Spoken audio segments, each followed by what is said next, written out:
31st of January 2024, and you're most welcome to the NILE CAST on West Nile Television, where we give you the daily news bulletins of the day, every day from 7 p.m. to 8 p.m. My name's Okumuringa Christine. Before we dive into any of the stories, let's first have a look at the news making headlines today. In the headlines tonight, fighting erupts as stakeholders disagree over Barifa Forest ecotourism project.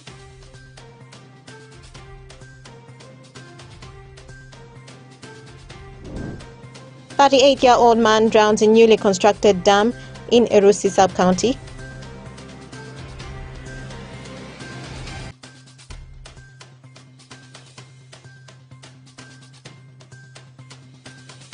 And Kidepo Valley National Park to bring back rhinos to boost tourism in Potido district. This and more in the NILE CAST News Bulletin.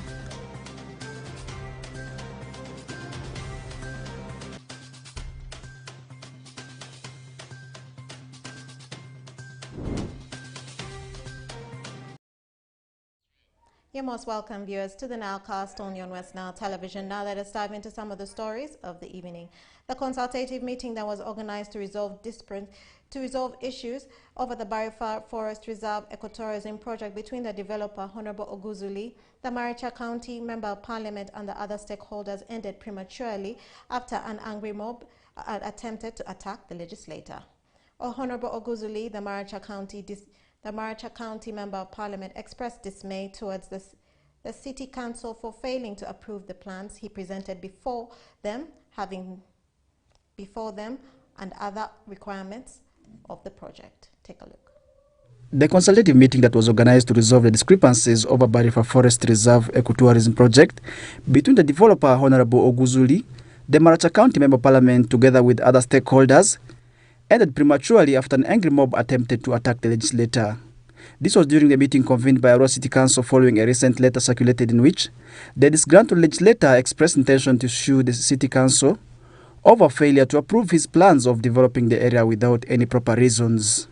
Oguzu, however, expressed dismay towards the City Council for failing to approve the plans he presented before them after having met all the requirements for him to go on with the project. So, in summary, the reasons these people gave to defer my application were neither legal nor technical. The Fiscal Planning Act section 48 provides that if you are dissatisfied with the decision of a law fiscal planning committee, you have a right to appeal to the National Fiscal Planning Court. But before I appealed, I made an effort. Ideally, before this thing was deferred, I should have been called to clarify. Because that is the principle of natural justice, that you should be heard. But I was condemned without being heard. I exercised my right to appeal.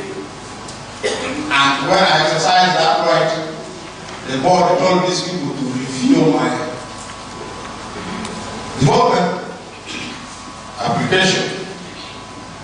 Because all those grounds, the advance, were not legal, not technical.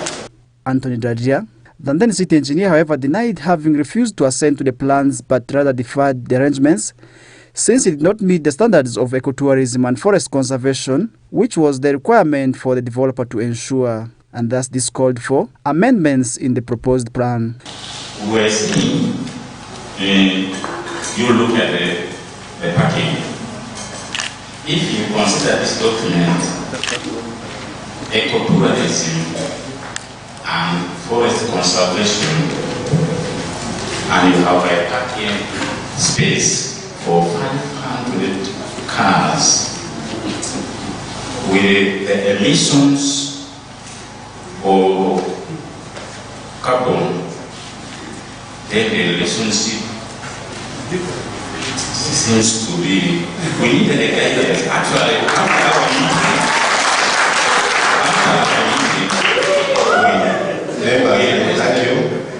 after our meeting, we requested, after the file, we requested Town Clerk to write for the Executive Director, NFA, to give us guidelines for the features that exist in ecotourism and the forest conservation, so that when you will bring easy reviewed designs or approval, we will have these guidelines, a checklist Some of the stakeholders who turned up for the event, however, pinned National Forest Authority for exhibiting double standards in the deal. NFOA seems to be associated with the dubiousness in granting these licenses because the developer has not met the requirements of satisfactory completion of the 2 months, of 24 months. In the 24 months, what did the developer do on the ground that now necessitated extension to 25 months, 25 years? By the way, NFOA, you are holding this land in trust of the people of Hawaii, and it is their cultural land, their customary land. I don't know where you come from, and now, for you people, without studying the mood of the indigenous people, you come in anyhow because money has spoken somewhere. In the 10th Parliament, Honorable Mudimi presented the motion for the second time for the gazettement. Aro was one of those on the list. Technically, it was knocked off and shelved because he was not a minister. The Right Honorable Kadaga ruled, let the line minister go make proper report about all the central forest reserves and then present to Parliament the status of each central forest reserve. Now, as all these were going on, any ulterior activities other than planting trees was frozen. Now, NFA goes behind us and advertises Arua specifically for ecotourism. However, in response, National Forest Authority denied the allegations levied against them, as they say what they did was within the law. As we are working, we must follow the law. Let us follow the law. NFA was mandated to do its work by the National Construction Plan Act of 2003.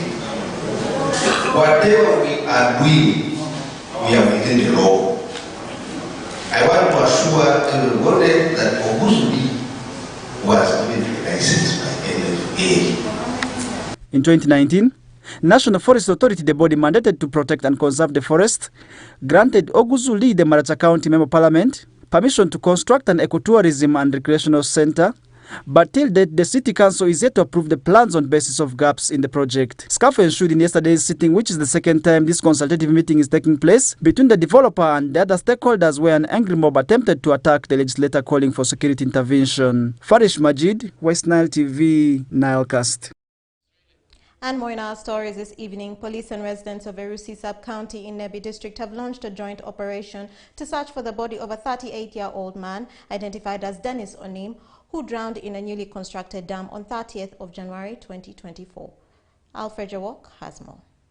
The deceased, while swimming in a newly constructed dam by Northern Uganda Rehabilitation Initiative Nuri, situated in Jupazuba village 1 kilometer away from Erusi police post, left his home in the afternoon and later undressed himself and entered the water.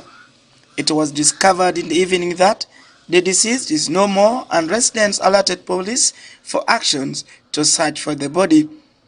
Jojo Kwaimongo, resident of Jupazuba, has identified the deceased as Dennis Onim, a 38 years old.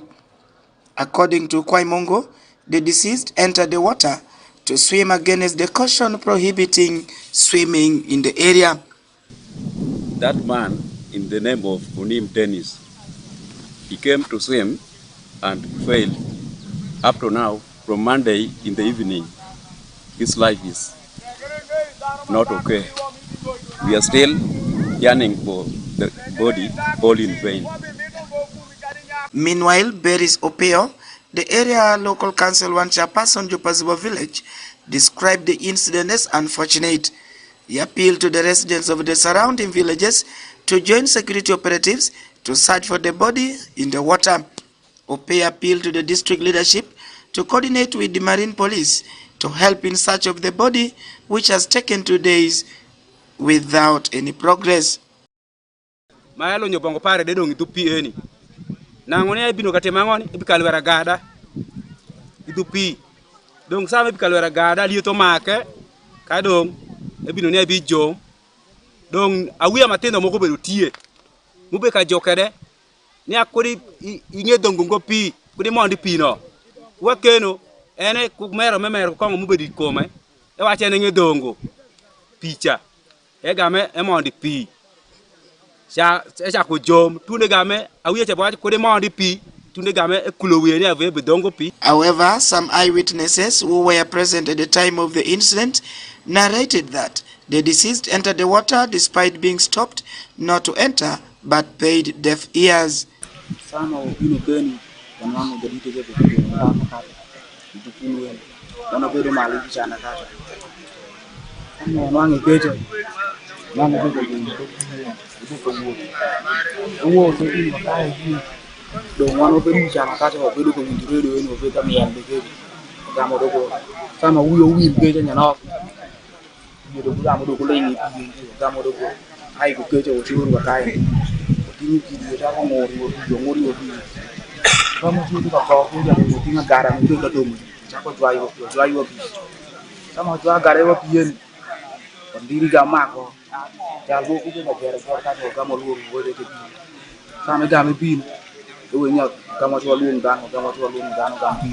Around the dam, there are warning signs for people not to cross, but last year 2 children were rescued by passers-by. Efforts to get comments from police at the scene proved futile as they declined to speak to the press. Alfred Jawok, West Nile TV, Nile Cast. And more in our stories this evening. President Yoweri Kaguta Museveni is expected to officiate the commemoration of the 2024 World Wetlands Day in Gulu City, where 2,500 people, especially environmentalists, are expected to gather in Gulu City to reaffirm the protection and love for the wetlands. Stephen Okello from Gulu reports. Since 1971, when the world, during the Ramsar Conventions, adopted World Wetland Day, for the first time, Gulu City is set to host this national event, highlighting how all the aspects of human well-being, physically, mentally, and environmental, are tied to the health of the world wetland. We are very prepared and ready.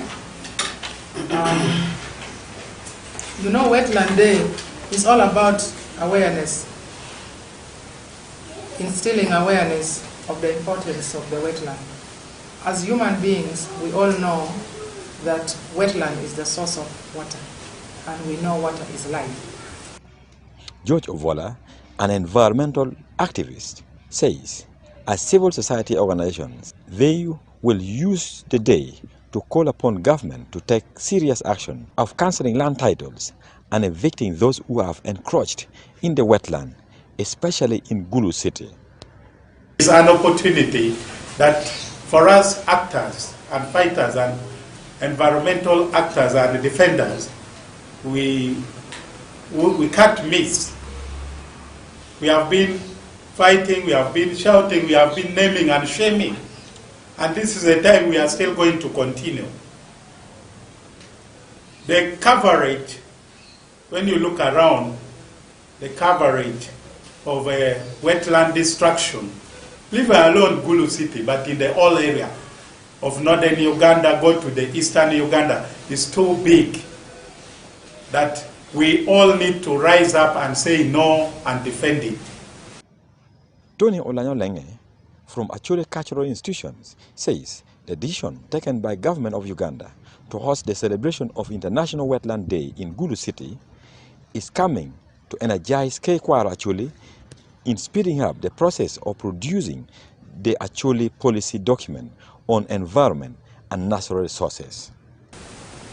As Kekwara Acholi, we are in the final steps of working out a policy document that will be called Acholi Environmental Policy, that we intend to now push to the different district stakeholders, the different districts, for adoption, or perhaps I'm happy that even Gulu City now is coming up with the bylaw in regards to issues of environmental concerns and wetland in particular. So we think such initiatives of developing policy documents helps also to push the different stakeholders, including the lawmakers in the different councils of Acholi, so that the issue of environment is put at priority. Joyce Ariam, Gulu City Environmental Officer, highlighted some of the wetlands, especially at the city center of Gulu, which are now being encroached on, calling upon all the stakeholders' togetherness in the fight against the destruction of wetland. Where the pressure is, there's a lot of destruction, and that is within the city center. Most of the people are going to grow their vegetables there, fetch papyrus, pick clay soil. People want to build up to the wetland. People have fenced off part of the wetland in that other people cannot even get resources from the wetland. Nyankol Bosco, the Regional Community Liaison Officer, West Achwa Region, says through the Environmental Police, Uganda Police expressed their readiness in participating during the celebration, as well as enforcing the directive that will be issued during the celebrations. Basically, funds on which is coming on the second, we have EPPU, that is the Environmental Protection Unit Department, which is also going to join us for the same. Briefly, we are ready 24/7 for the function. Thank you. Part of the prevent for the celebration of the International Wetland Day 2024 will be redemarcating wetland in Gulu City, the walk from Kamdini to Gulu, as well as community dialogue on wetland protection. Stephen Okelo for West Nile Television, NILE CAST. And more in our stories this evening. The three suspects in connection to the murder of the former Masindi District Health Officer, the late Dr. Juno Abiriga, were yesterday on Tuesday, the 30th of January, brought back to the Chief Magistrate Court, where the Chief Magistrate remanded them until the 13th of February 2024. Take a look. The three prime suspects in connection with the murder of the former Masindi District Health Officer, Dr. Juno Abiriga, were on Tuesday, 30th of January 2024, brought back to Chief Magistrate Court Masindi. Betty Cherotich, 31 years old, late Dr. Abiriga's wife. Namureng Joshua, 36 years old, a builder of Tarobia village in Buko district, and Kipsang Martin, 31 years old, a carpenter of Roruk village, also in Buko district, appeared before the Masindi Chief Magistrate Court on Tuesday. Her worship, Selsa Biwaga, didn't give space for them to make any suggestion or request. Since he represented the Masindi Chief Magistrate, Kosia Kasibayo, who was away for other official duties, she remanded the suspect until 13th February 2024, when they will come back to the same court for mention of their case. It should be noted that mid this month, January 2024, His Worship Kosia Kasibayo told the court that between the nights of January 6th and 7th, 2024, the trio unlawfully murdered Dr. Juno Abiriga, contrary to sections 188 and 189 of the Penal Code Act. The Chief Magistrate didn't allow the trio to plead to the charges since his court lacks jurisdiction to try capital offences. Osuta Yusuf, West Nile Television, NILE CAST.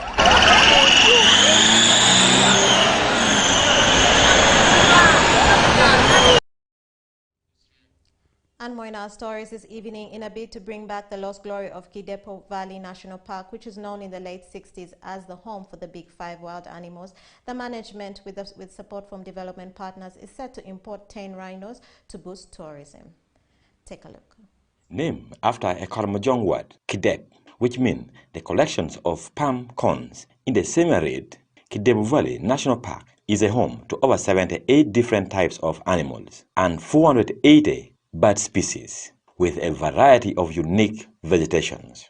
So when time came for this place to be named, the local community said we need to derive the name of the place from what we have been doing, that is picking the fruits of the Borasas palm trees. So Kidepo is from the Karamojong word, Kidep, which means speak something from down. That is how the park got the name Kidepo from. However, letter O was put by mistake. It was not supposed to be there. In the 60s, Kidepo Valley National Park was a home to all the big five wild king, the buffaloes, elephants, rhinos, lions, and cheetahs, before the invasions of poachers in the 70s, which wiped away many species, including rhino. Some of the animals now, which are not in the park, but have been there before, includes the black rhino. The black rhino was the species that existed here in Kidepo Valley National Park. We have the hunting dogs. These animals were here before. They are called hunting dogs. They hunt in groups. We had the roan antelopes.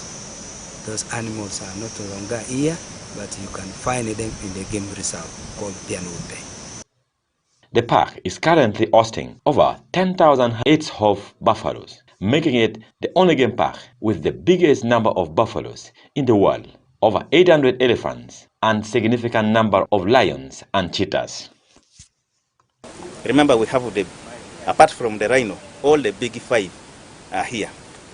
We have got the leopard, we have got the elephant, we have got the lion, we have got the cheetahs are here, which are almost endemic to this place. You may not find them anywhere else. We have got also the buffaloes, meaning that if we receive the rhinos, we would have already made all the five here. That will be a great achievement to the Kidepo landscape and to Uganda as a whole country, and we shall benefit a lot. Currently, Kidepo Valley National Park, with support from the development partner, is in the move to import 10 rhinos as means to bring back its lost glory. Initially, we are going to have 10 rhinos from Ziwa Rhino Sanctuary. That's the initial which we are going to start with. We have funding from European Union. We have an organization called Uganda Conservation Foundation, and we also have our counterparts in Kenya, Northern Rangeland Trust. They are working with UA to initially introduce 10 of them, and then others will be coming in the medium term. These are white rhinos. Even without the complete cycle of the Big Five, which used to be the biggest drive for tourists to the park, in the financial year 2022-2023, the park has registered significant progress in the number of tourists visiting the park for recreation purposes, education, and preservation of endangered landscape, natural communities, and species.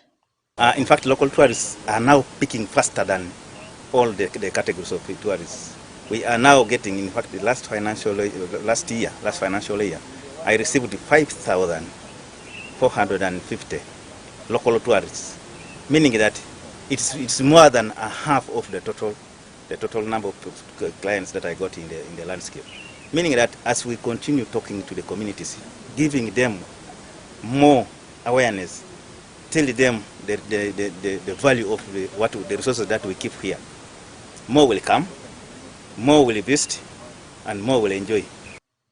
This has made a significant contribution to the economy of Uganda, as the country backed over 1.6 billion shilling, which is equivalent to 417,747 US dollar, and part of this money was brought back to support the community surrounding the conservation area. Revenue sharing, as we said, statutory. We are supposed to share 20% of the gate entrance fees. Now, money that comes in from tourists, 20% is plowed back in conservation by remitting them to the districts. The districts cascades, trickles down to the sub-county, and then it goes to implement projects which are environmentally friendly, livelihood improvement projects, human-wildlife mitigation projects. Those are the areas and the proposals we prioritize.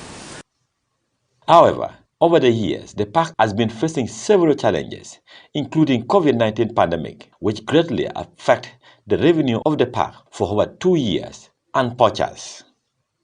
It's just now that we are beginning to realize this rising number of clients. Revenue sharing is just 20% of the revenue they get collections, which is the more clients you have, the more revenue you collect, the more revenue you reimburse to the communities. So that as we now begin getting bigger numbers of clients, I'm sure Kidepo will also be one of the parks that will deliver and will give more to the communities. The increasing number of wildlife in the park has also been fueling human-wildlife conflict in the neighboring district of Agago, Kitgum, Habim, Lamor, and sometimes Amoro. In those areas, they ravage people's crops. Much as we have a law that compensates against crop losses, against injuries and deaths, but it's still a challenge which we are trying to handle. We have other threats. We have invasive species which is spread in the park, and then they choke the habitat, they deprive it of the necessary forage. Despite facing all these challenges, the management of the park has come out with mitigation measures to help save the situations. And this has impacted in the life of the community around the park. I mean, bees always, when they are in the hive, they always move out.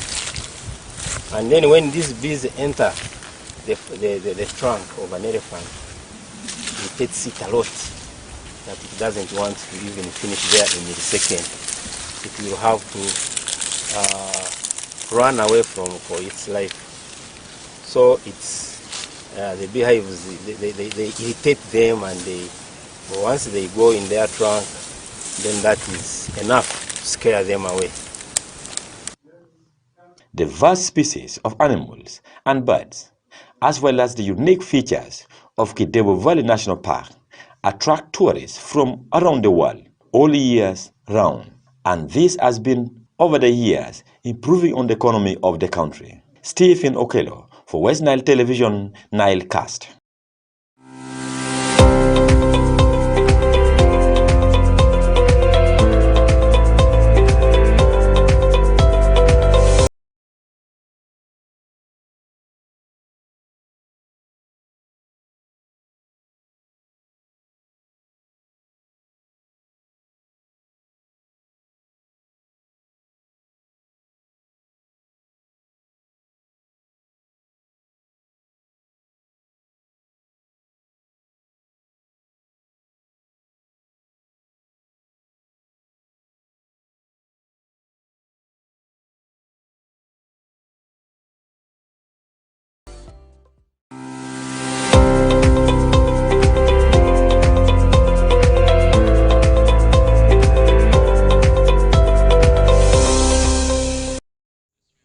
And that viewer marks the end of the NILE Cast only on West Nile Television. Thank you always, viewers, for taking the time to come and be with us from the beginning of the NILE Cast to the end of the NILE Cast only on West Nile Television. Please stay tuned to the rest of the subsequent programs that may follow. My name remains Okumaringa Christine. Have a good evening.